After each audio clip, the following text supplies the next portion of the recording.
Good morning students. तो आज हम स्टार्ट करते हैं रिफ्रैक्शन के next part, spherical refracting surfaces. इससे पहले हमने TIR तक और उसकी एप्लीकेशंस की है। वो एक तरीके के मटेरियल था रिफ्रैक्शन में। ये रिफ्रैक्टिंग सरफेसेस और लेंसेज जो है वो अलग से है, ठीक है। तो इसको बिल्कुल साथ साथ हमने करना है। तो let's discuss what are spherical refracting surfaces. Spherical refracting surfaces क्या होती हैं? देखो बेटे, these are the part of a sphere which is made up of transparent refracting material. माना कोई कांच का, ठीक है, ग्लास का कोई स्फेयर है, कोई फुटबॉल है, तो अगर उसमें से हम ये छोटे छोटे पीस काट लें, इस तरीके के छोटे छोटे से ऐसे पीसेस काट लें, तो ये जो बनेंगी ये कहलाएंगी spherical refracting surfaces. These are the parts of a sphere made up of transparent refracting material. कोई स्फेयर जो ट्रांसपेरेंट मटेरियल का बना है, ठीक है, अगर उसमें से हम ये पार्ट्स काट लें तो ये कहलाती हैं स्फेरिकल रिफ्रैक्टिंग सरफेस। अब देखो बेटे, कोई भी जो कर्व्ड सरफेस होती है, उस कर्व्ड सरफेस की दो साइड्स होती हैं। एक है इनर साइड जिसको हम कहते हैं कनकेव साइड, ठीक है, और ये बाहर वाली साइड जिसको हम कहते हैं कन्वेक्स साइड, ठीक है। तो स्फेरिकल रिफ्रैक्टिंग सरफेसेस जो दो तरीके की होती हैं, एक कनकेव स्फेरिकल रिफ्रैक्टिंग सरफेस, एक होती है आपकी कनकेव स्फेरिकल रिफ्रैक्टिंग सरफेस, और एक होती है आपकी कन्वेक्स स्फेरिकल रिफ्रैक्टिंग सरफेस। अब कनकेव है या कन्वेक्स है, it is decided by the fact कि रेयरर मीडियम की तरफ हमने कौन सी साइड रखी है। अगर रेयरर मीडियम की तरफ कनकेव साइड रखी है तो वो कनकेव स्फेरिकल रिफ्रैक्टिंग सरफेस कहलाती है, और अगर कन्वेक्स साइड रखी है तो वो कन्वेक्स स्फेरिकल रिफ्रैक्टिंग सरफेस कहलाती है। फॉर एग्ज़ाम्पल, ये आपका रेयरर मीडियम है और इसका रिफ्रैक्टिव इंडेक्स सपोज μ1 है, और ये है आपका बेटे डेंसर मीडियम और इसका रिफ्रैक्टिव इंडेक्स है आपका μ2। तो ये जो सरफेस है, देखो, इस सरफेस की कनकेव साइड किस तरफ है? रेयरर की तरफ, तो ये कहलाएगी कनकेव स्फेरिकल रिफ्रैक्टिंग सरफेस, ठीक है। अब ऐसे यहाँ पर माना इस तरफ रेयरर मीडियम है जिसका रिफ्रैक्टिव इंडेक्स μ1 है, और इस तरफ डेंसर मीडियम है जिसका रिफ्रैक्टिव इंडेक्स μ2 है। और अगर आपकी सरफेस इस तरीके से रखी हुई है कि रेयरर मीडियम की तरफ अब कौन सी साइड आ रही है, ये उथली हुई साइड आ रही है जिसको हम कन्वेक्स साइड कहते हैं, तो ये कहलाती है कन्वेक्स स्फेरिकल रिफ्रैक्टिंग सरफेस, ठीक है बेटे। अब इसमें कुछ टर्म्स हैं, कुछ टर्म्स हैं रिफ्रैक्टिंग सरफेसेस की जो आपको आनी बहुत ज़रूरी है। इससे पहले हमने 10th में किया था ये अच्छे से, अगर आपको याद होगा कि ये जो मिड पॉइंट है, ये जो मिड पॉइंट है स्फेरिकल रिफ्रैक्टिंग सरफेस का, इसको बेटे हम कहते हैं पोल। क्या कहते हैं? Pole. The mid point of spherical refracting surface is called pole. ये जो XY है, ये जो है, this is called aperture XY, ठीक है, this is called aperture, aperture, ठीक है। एक होता है बेटे सेंटर ऑफ कर्वेचर, किसको कहेंगे हम? Centre of curvature, C। पोल को हम P से डिनोट करते हैं, अपर्चर को हम XY से डिनोट करते हैं। तो बेटे इस सरफेस को हमने जिस स्फेयर से काटा है, ये वाला स्फेयर रहा होगा, वो जिस गोले में से हमने इस स्फेरिकल सरफेस को काटा है, उस गोले का जो सेंटर है वो कहलाता है सेंटर ऑफ कर्वेचर। ऐसे इसको भी हमने किसी ऐसे गोले में से काटा होगा ना, बड़े गोले में से, तो उसका जो भी सेंटर होगा उस गोले का, वो क्या कहलाएगा? सेंटर ऑफ कर्वेचर, ठीक है। एक होता है बेटे radius of curvature, radius of curvature, जिसको हम आर से डिनोट करते हैं। तो जिस स्फेयर में से हमने इसको, इस सरफेस को बनाया है, उस स्फेयर का, उस गोले का जो रेडियस है PC, क्या कहलाता है इसका? आपका ये कहलाता है आपका रेडियस ऑफ कर्वेचर। ठीक है, जैसे ये PC क्या कहलाता है? Radius of curvature. मतलब it is the radius of the sphere, जिस स्फेयर में से हमने इस स्फेरिकल सरफेस को काटा है, इसको बनाया है। ठीक है, एक चीज़ होती है बेटे प्रिंसिपल एक्सिस, बहुत इम्पॉर्टेंट है प्रिंसिपल एक्सिस। क्या करना है आपने कि इन टर्म्स को बहुत अच्छे से करना है।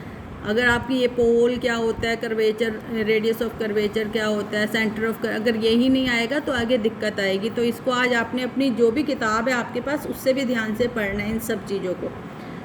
ये जो टॉपिक है स्फेरिकल रिफ्रैक्टिंग सरफेस, इसको आपने बुक से अच्छे से पढ़ना है।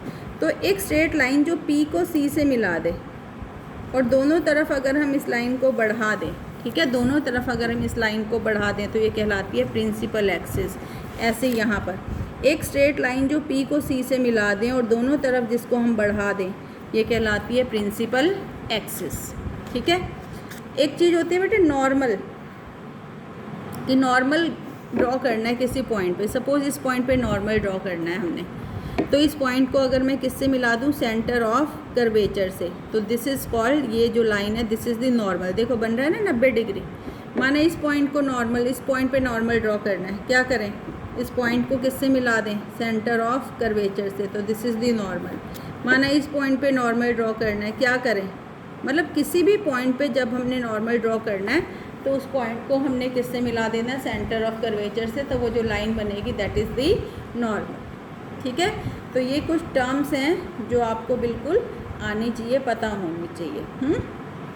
अब जब हम स्फेरिकल सरफेसेस को डिस्कस करते हैं तो कुछ साइन कन्वेंशन लेते हैं हम। 10th में भी था ये आपको, मिरर हमने वहाँ किए थे, लेंस किए थे। नंबर 1 पहला है कि सारे डिस्टेंसेस कहाँ से नापे जाते हैं? पोल से। All distances are measured from pole. मतलब PC बोलना है आपने, CP नहीं बोलना। ठीक है, दूसरा जो distances in the direction of light नापे जाते हैं, देखो हम हमेशा मानेंगे कि लाइट जो है वो लेफ़्ट से राइट जा रही है, ऐसे जा रही है। तो जो दूरियां लेफ़्ट से राइट जाएंगी, नपेंगी, उनको हम पॉजिटिव लेंगे, और जो डिस्टेंसेस अपोजिट हम नापेंगे उन सब डिस्टेंसेस के साथ हम एक घटा का चिन्ह लगाएंगे, नेगेटिव लेंगे। ठीक है, तो all distances measured in the direction of incidence of light are taken as positive and which are measured opposite to the direction of incidence of light are taken as negative. ठीक है, आ रही है बात समझ में? ये जब हम करेंगे तो आपको आ जाएगा अच्छे से। ठीक है, तीसरी साइन कन्वेंशन, जितने भी हाइट प्रिंसिपल एक्सिस से ऊपर होंगी उनको हम पॉजिटिव नापेंगे, और जो हाइट्स प्रिंसिपल एक्सिस, ये है ना प्रिंसिपल एक्सिस आपकी, इसके नीचे जाएंगी उनको हम नेगेटिव लेंगे। ठीक है बेटे, तो ये है साइन कन्वेंशन जिनको हम फॉलो करेंगे। फिर कह रही हूँ एक बार कि इसको एक बार आज बुक से आप साथ साथ रीड भी करना, और जब चल रहा हो जो पोर्शन उसको भी बुक से आपने देखना है, तब जाके क्लियर होगा। फिर हमने कुछ अजम्पशंस ली हैं। ठीक है, जब हमने इन स्फेरिकल सरफेसेस को डील किया है तो हमने कुछ एजम्पशंस ली हैं, कुछ चीज़ें हमने लेट करी हैं। ठीक है, पहली एजम्पशन है कि जो भी ऑब्जेक्ट है वो पॉइंट ऑब्जेक्ट है। ठीक है, जो भी प्रिंसिपल एक्सिस पर हम ऑब्जेक्ट रखेंगे वो कैसा होगा? Point object. और दूसरा है कि एंगल ऑफ इंसिडेंस और एंगल ऑफ रिफ्रैक्शन स्मॉल है, so that sine I approximately, हम साइन आई को हम अप्रॉक्सीमेटली आई ले सकते हैं, और साइन आर को हम अप्रॉक्सीमेटली क्या ले सकते हैं? आर ले सकते हैं। ठीक है, तो this is basics of spherical refracting surface का बेसिक है ये। क्या होती है, कितने तरीके की होती है, क्या टर्मिनोलॉजी हम यूज़ करेंगे, क्या साइन कन्वेंशंस हैं और क्या एजम्पशंस हैं। ठीक है, तो अब हम स्टार्ट करते हैं refraction at spherical refracting surfaces. और बेटे ये 5 डेरिवेशंस हैं विच आर एग्जैक्टली सेम, एक जैसे हैं, ठीक है। तो मैं आपको 1-2 करा दूंगी, उसके बाद आप बुक से इन 5 को कंप्लीट कर लेना। और अगर कोई डाउट हो PDF में मैं आपको 5 भेजूंगी, अगर उसमें कहीं भी कोई डाउट हो तो फिर आप मुझे कॉल कर सकते हैं, ठीक है। तो सबसे पहला जो है वो है रिफ्रैक्शन। आसान है, 5 एक जैसे हैं तो बहुत ज़्यादा काम नहीं करना पड़ता, 1-2 करते ही फिर बाकी सारे समझ में आ जाते हैं। Refraction from rarer to denser medium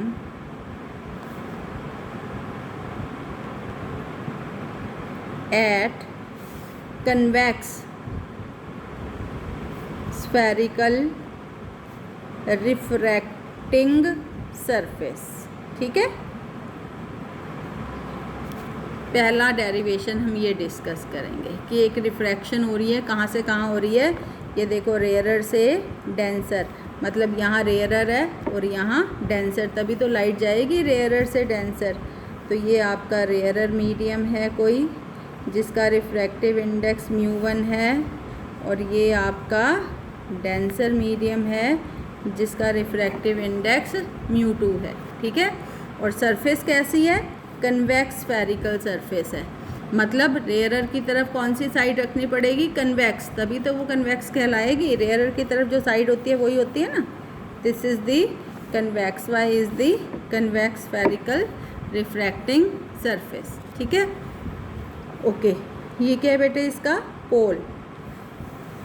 गोला खींच के देखो, इस गोले का पार्ट होगा ये, तो यहाँ क्या होगा इसका सेंटर ऑफ कर्वेचर, ये क्या होगी इसकी प्रिंसिपल एक्सिस, ठीक है। Suppose O is an object, एक ऑब्जेक्ट है O जो कहाँ रखा है, प्रिंसिपल एक्सिस पर। तो एक रे, एक किरण जो O से चलेगी और सीधे नॉर्मली जाएगी, बिना बेंड हुए ये सीधे निकल जाती है। नॉर्मल इंसिडेंस में बिना बेंड हुए ये सीधे निकल जाती है, ठीक है। और एक और रे जो O से जाएगी अलोंग OA, ये इंसिडेंट रे है, वो क्या करेगी, देखो रे जा रही है बेटे रेयरर से डेंसर में, और जब रेयरर से डेंसर जाती है तो it bend towards the normal. तो पहले तो A पॉइंट पे नॉर्मल खींचना पड़ेगा। नॉर्मल कैसे खींचेंगे, A पॉइंट को हम किससे मिलाएंगे, सेंटर ऑफ कर्वेचर से, दिस इज़ दी नॉर्मल। तो बजाय सीधे जाने के दी रे bend towards the normal, normal की तरफ मुड़ गई। अब देखो बेटे इमेज कब बनती है, जब 2 रिफ्रैक्टेड या रिफ्लेक्टेड रेज आपस में मिलें या मिलती हुई प्रतीत हों तो इमेज बनती हैं। अगर सचमुच मिल रही हैं तो हम कहते हैं रियल इमेज बनी है, वास्तविक प्रतिबिंब बना है। और अगर मिलती हुई प्रतीत होती है तो हम कहते हैं कि वर्चुअल इमेज बनी है, आभासी प्रतिबिंब बना है। तो ये रे देखो बेंड हो गई, और बेंड होके ये सीधे जाएगी और पहले वाली इस रे से इस पॉइंट पर मिल जाएगी। तो ये जो आई है यहाँ पे रियल इमेज बनेगी। ऑब्जेक्ट जो है आपका, उसका जो प्रतिबिंब है वो बिल्कुल वास्तविक बनेगा आई पर, ठीक है। आगे बात समझ में। अब देखो बेटे, ये थी आपकी इंसिडेंट रे और ये था नॉर्मल। इंसिडेंट रे और नॉर्मल के बीच का एंगल क्या कहलाता है, एंगल ऑफ इंसिडेंस, ठीक है। ये थी आपकी रिफ्रैक्टेड रे और ये था आपका नॉर्मल। इन दोनों के बीच का एंगल क्या कहलाता है, एंगल ऑफ रिफ्रैक्शन, ठीक है। तो ज़रा ए पर अप्लाई करो Snell's law, apply Snell's law at A, बोलो sine i by sine r is equal to 1μ2 लिखा जाएगा, क्योंकि ये सेकंड मीडियम है, इसमें रिफ्रैक्टेड, ये रिफ्रैक्टेड रे सेकंड मीडियम में है, और जिस मीडियम में रिफ्रैक्टेड रे होती है वो पैर में लगता है, ठीक है। और इसको लिखने का क्या तरीका होता है, μ2/μ1। अब साइन आई अप्रॉक्सीमेटली आपका आई है, बटे साइन आर अप्रॉक्सीमेटली आपका आर है, हमने एजम्पशन ली है, इज़ इक्वल टू μ2/μ1। और क्रॉस मल्टीप्लाई अगर हम कर दें तो इक्वेशन बनेगी आपकी μ1i बराबर है म्यू टू आर। और जब भी रिफ्रैक्शन होगी रेयरर से डेंसर, चाहे वो कन्वेक्स हो, कनकेव हो, रियल हो, वर्चुअल हो, यही इक्वेशन बनेगी आपकी स्नेल्स लॉ की, ठीक है। और जब उल्टा होगा डेंसर से रेयरर, तो फिर ये म्यू टू और म्यू वन बदल जाएंगे, ठीक है। अब आगे देखो बेटे, बहुत ध्यान से देखना है, आपको बता रही हूँ पांचों डेरिवेशंस एग्जैक्टली एक जैसे हैं, बिल्कुल एक जैसे। तो हमेशा पांचों डेरिवेशंस में जो एंगल ऑब्जेक्ट पे बनता है उसका नाम अल्फ़ा रखना है, जो इमेज पे बनता है उसका बीटा रखना है, और जो सेंटर ऑफ कर्वेचर पर बनता है उसका नाम गामा रखना है, ठीक है। पांचों डेरिवेशंस में ए से हम एक परपेंडिकुलर ड्रॉ करेंगे प्रिंसिपल एक्सिस पर, और इसका नाम होगा ए एम, ठीक है। अब बेसिकली हमें क्या करना है, आई और आर की वैल्यू निकालनी है इस रे डायग्राम से। ये बहुत इंपॉर्टेंट है, अगर ये रे डायग्राम ठीक नहीं बनेगा तो डेरिवेशन ठीक नहीं होगा। तो आई और आर की वैल्यू निकालनी है और इसमें पुट करनी है इस इक्वेशन 1 में। तो अब देखो ज़रा, इन ट्रायंगल ए ओ सी, हमेशा इसी त्रिभुज से निकलेगी आपकी आई की वैल्यू पांचों डेरिवेशंस में। ए ओ सी, ये देखो ये वाला त्रिभुज है, ये बाहरी एंगल है त्रिभुज का आई, और ये अंदर वाले दो अपोजिट एंगल्स है। तो ये त्रिभुज की ट्रायंगल्स की प्रॉपर्टी होती है कि एक्सटर्नल एंगल जो होता है it is equal to the sum of internal opposite angles. मतलब आई जो है आपका अल्फ़ा प्लस गामा है, i is equal to alpha plus gamma. और इन ट्रायंगल ए आई सी, पांचों डेरिवेशन में इस त्रिभुज से निकलेगी आपकी आर की वैल्यू। ढूंढो ए आई सी, ये वाला त्रिभुज जो है, इस त्रिभुज का बाहरी एंगल गामा है और अंदर वाले अपोजिट एंगल है आर प्लस बीटा। तो गामा जो हो गया वो हो गया आपका आर प्लस बीटा। तो यहाँ से आर जो आएगा आपका वो आ जाएगा, आर जो है वो आ जाएगा आपका गामा माइनस बीटा, ठीक है। ये आर आ गया और ये आ गया आपका आई।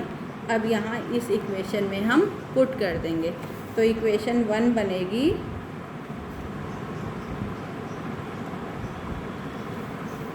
म्यू 1, आई की जगह क्या लिखें, alpha plus gamma is equal to mu 2, R की जगह हम क्या लिखें, गामा माइनस बीटा, ठीक है बेटे।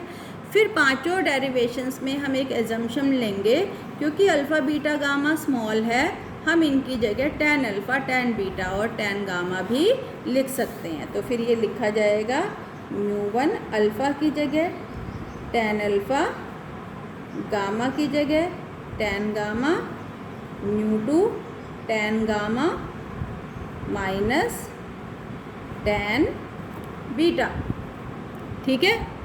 अब tan अल्फ़ा tan गामा और tan बीटा की हम वैल्यूज़ निकालेंगे। कहाँ से आएंगी ये वैल्यूज़, ये इन ट्रायंगल में से आएगी। तो अब देखो ज़रा, इन ट्रायंगल ए ओ एम, हमेशा इसी त्रिभुज से निकलेगा tan अल्फ़ा। ढूंढ लो, ए ओ एम है राइट एंगल ट्रायंगल है, समकोण त्रिभुज। tan क्या होता है, लंब बटा आधार, तो लंब है ए एम और आधार है एम ओ। तो आपका tan अल्फ़ा आ गया ए एम बटे एम ओ, ठीक है। ऐसे ही in triangle A I M, A I M है ये समकोण त्रिभुज ये भी, और यहाँ से tan बीटा, लंब इसमें भी ए एम है, सब में लंब ए एम ही बनेगा, बटे आधार है इसका एम आई। और तीसरा इन triangle A C M, A C M tan gamma, A C M tan gamma, तो लंब बटा आधार ए एम बटे एम सी। देखो वैसे भी आपको एक बात बताती हूँ, पांचों डेरिवेशंस में यही बनेंगे tan अल्फ़ा tan बीटा और tan gamma. A M upon M, A M upon M, A M upon M सब में आ रहा है। अब देखो अल्फ़ा कहाँ बना था, ऑब्जेक्ट पे बना था, तो यहाँ ओ आ रहा है। बीटा कहाँ बना था, आई पे बना था, यहाँ आई आ रहा है। गामा कहाँ बना था, सी पे बना था तो ये सी आ रहा है। अब ये जो वैल्यू है tan alpha, tan beta, tan gamma की, ये हम इस इक्वेशन में पुट कर देंगे। ठीक है, यहाँ tan alpha, tan beta, tan gamma की जगह तो ये आ जाएगा बेटे आपका μ1 tan अल्फ़ा की जगह बोलो, ये आएगा ना, ये आएगा AM/MO, AM/MO plus tan gamma AM/MC, है ना, बराबर है μ2 tan gamma AM/MC plus minus tan beta AM/MI। अब देखो AM दोनों तरफ से कैंसिल हो जाएगा, ये बनेगा आपका μ1 1/MO जमा 1/MC बराबर है μ2 1/MC माइनस 1/MI। ठीक है, अब पांचों डेरिवेशंस में एक चीज़ लिखेंगे हम कि क्योंकि m जो है वो p के बहुत नज़दीक है, तो जो दूरियां हम m से नाप रहे हैं वो हम p से भी नाप सकते हैं। तो as m lies close to p, तो यहाँ MO की जगह हम PO लिख सकते हैं। μ1 1/PO प्लस 1/PC बराबर है μ2 1/PC माइनस 1/PI। ठीक है, अब लगाने हैं हमने साइन कन्वेंशन, जो सबसे इम्पॉर्टेंट चीज़ है। एक तो ये रे डायग्राम ठीक बनना चाहिए, दूसरे साइन कन्वेंशन ठीक लगने चाहिए, तभी इक्वेशन ठीक होएगी। तो PO बेटे, पोल से ऑब्जेक्ट तक की दूरी, हमेशा ऑब्जेक्ट की दूरी को हम U से दर्शाते हैं, ऑब्जेक्ट की दूरी को, और इमेज की दूरी को हम दर्शाते हैं बेटे V से। ठीक है, ऑब्जेक्ट की दूरी को U से और इमेज की दूरी को V से दर्शाते हैं। अब देखो, ऑब्जेक्ट की दूरी PO, पहला एजम्पशन है कि सारे डिस्टेंस पोल से नापने हैं, OP नहीं नापना, हमने PO ही बोलना है, OP गलत है। अब PO उल्टा जा रहे हैं, लाइट हम मान रहे हैं ऐसे जा रही है और नापते हुए मैं जा रही हूँ P से O की तरफ उल्टा, तो माइनस लेना है ये डिस्टेंस क्योंकि उल्टा नापा है। फिर PC, ये P है, ये C है, ऐसे नाप रही हूँ PC सीधा, लाइट भी ऐसे ही जा रही है, तो और PC क्या है देख लो गोला पूरा करके, PC है रेडियस ऑफ कर्वेचर इस सरफेस का R। ठीक है, और फिर तीसरा क्या है आपका PI, ये रहा पोल और ये है आपकी इमेज, तो PI ऐसे नाप रहे हैं, लाइट भी ऐसे ही जा रही है, तो प्लस V। फिर सुन लो ध्यान से, ऑब्जेक्ट की दूरी को U से दर्शाते हैं, इमेज की दूरी को V से दर्शाते हैं। पॉजिटिव है या नेगेटिव है वो डिसाइड होता है आपने नापा कैसे। अगर in the direction of incidence of light गए हो तो पॉजिटिव और अपोजिट गए हो तो नेगेटिव। अब ये साइन कन्वेंशन यहाँ हम पुट करेंगे, तो ये आ जाएगा आपका μ1 1/PO, PO की जगह था -U, PC की जगह था R, μ2 1/R, PI था V, ये माइनस का साइन ये रहा 1/V। अब R वाली टर्म्स को एक तरफ कर लो, तो ये आ जाएगा बेटे -μ1/U, ओके पहले खोल लो, μ1/R μ2/R माइनस μ2/V। अब R वाली टर्म को एक तरफ ले आते हैं, तो इसको यहाँ ले आते हैं और इसको इधर ले आते हैं, तो ये बनेगा आपका -μ1/U, ये प्लस हो जाएगा इधर आके, μ2/V is equal to μ2/R, और ये इधर आके -μ1/R, तो ये आएगा आपका -μ1/U plus μ2/V is equal to μ2 minus μ1/R। This is the formula for refraction from rarer to denser medium, चाहे इमेज रियल हो, वर्चुअल हो, कनकेव हो, कन्वेक्स हो, अगर रिफ्रैक्शन हो रहा है रेयरर से डेंसर तो यही फार्मूला आएगा। और जब रिफ्रैक्शन होगा डेंसर से रेयरर तो फिर क्या होगा, फिर यहाँ मीडियम बदल जाएंगे, μ1 μ2 बदल जाएंगे, तो यहाँ फार्मूले में भी μ2 μ1 बदल जाएंगे। फिर यहाँ आ जाएगा μ1 की जगह μ2 और μ2 की जगह μ1। आइए बात समझ में। तो बेटे इसमें हमारे पास दो केस हैं। ये हमने अभी पहला किया है कि जब इमेज कैसी बनेगी, रियल, ठीक है। और अब अगर इसमें वर्चुअल बनी तो मैं आपको रे डायग्राम बना के दे रही हूँ इसका, सेकंड केस का। बाकी की PDF भेजूँगी, तो PDF देख के आपने ये डेरिवेशंस इस तरीके से सारे कंप्लीट करने हैं। अगर होगा रेयरर से डेंसर तो फार्मूला ये आना चाहिए, और होगा डेंसर से रेयरर तो उसमें μ1 और μ2 इंटरचेंज हो जाएंगे, ठीक है। तो इसकी वर्चुअल इमेज का देखो कन्वेक्स, इसी केस में वर्चुअल इमेज का क्या फार्मूला, क्या रे डायग्राम बनेगा। तो ये है आपका रेयरर से डेंसर है, अभी भी रेयर का रिफ्रैक्टिव इंडेक्स μ1 और डेंसर का रिफ्रैक्टिव इंडेक्स μ2। सरफेस भी कन्वेक्स है, पहला रियल का केस किया है, अब ये वर्चुअल का है। सपोज़ ये क्या है, इसका मान लो पोल है, और ये गोला मार के देख लो, ये होगा इसका सेंटर ऑफ कर्वेचर, और ये होगी इसकी प्रिंसिपल एक्सिस, ठीक है। अब अगर ऑब्जेक्ट पोल के बहुत करीब रखा हो तो उस ऑब्जेक्ट की जो इमेज बनेगी वो वर्चुअल बनेगी। क्यों बनेगी वर्चुअल, वो देखेंगे। तो बेटे एक रे जो ओ से गई और सीधी नॉर्मली इंसिडेंट हुई, वो सीधे निकल जाएगी, ये सीधी निकल गई।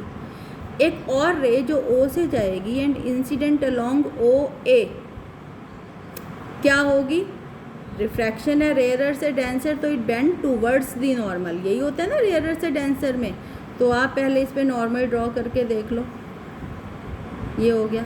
तो बजाय सीधे जाने के it bend towards the normal की तरफ मुड़ गई। मुड़ तो गई लेकिन इतनी नहीं मुड़ी। अब देखो इसको मैं आगे बढ़ा दूँ, ये इधर चली जाएगी, और इसको आगे बढ़ाऊँ इधर जाएगी। एक्चुअली कभी भी नहीं मिलेंगी ये दोनों, तो रियल इमेज नहीं बनेगी। जब ऐसी स्थिति होती है तो फिर हम इसको आगे पीछे बढ़ा के देखते हैं। अच्छा, उससे पहले ये देखो, ये इंसिडेंट रे थी, ये नॉर्मल था, इन दोनों के बीच का एंगल आई है। ये रिफ्रैक्टेड रे है, ये नॉर्मल है, इन दोनों के बीच का एंगल आर है। और जो कंस्ट्रक्शन हम डॉटेड लाइन से करते हैं, मतलब वो हमने किया है, और जो रेगुलर लाइन से है वो हो रहा है, वो एक्चुअली हो रहा है, और जो डॉटेड लाइन है वो हमने किया हुआ है, ठीक है। अब अगर मैं इस रे को बेटे, इस रिफ्रैक्टेड रे को पीछे की तरफ बढ़ाऊँ, बढ़ाते जाओ, तो ये पहले वाली ये जो हमारी किरण है इससे कहाँ मिलती हुई प्रतीत हो रही है, प्रतीत हो रही है आई पर। तो आई जो है वो इस ऑब्जेक्ट का वर्चुअल इमेज कहलाएगा, आभासी प्रतिबिंब कहलाएगा, ठीक है।